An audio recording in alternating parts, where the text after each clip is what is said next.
আজকে যেরকম আপনার সামনে দাঁড়িয়ে আপনাকে প্রশ্ন করতে পারছি, আমি আমার প্রবলেমগুলো আপনার সাথে শেয়ার করতে পারছি, আগামীকাল আপনি যখন নির্বাচিত হয়ে ঢাকা 13 আসনে বসবেন, তখন কি আমি বা আমার মতো আমার ভাই বোন যারা আছে আপনার কাছে ইজি অ্যাক্সেস পাবে?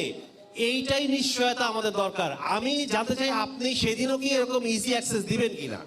Thank you. Thank you, জাযাকাল্লাহ।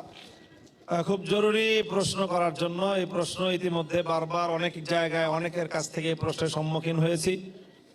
এই প্রশ্নের সোজাসাপটা উত্তর কোনো ভনিতা ছাড়া, সেটা হলো আমি অনুভব করি, আমি ফিল করি এমপি হওয়ার অর্থটা কি। আমি মনে করি এমপি হওয়ার অর্থ হলো আমার 4,08,000 প্লাস যে ভোটার এবং সেই ভোটারদের সাথে এই এলাকায় বসবাসরত যত নাগরিক আছেন, এই ভোটারদের যারা সদস্য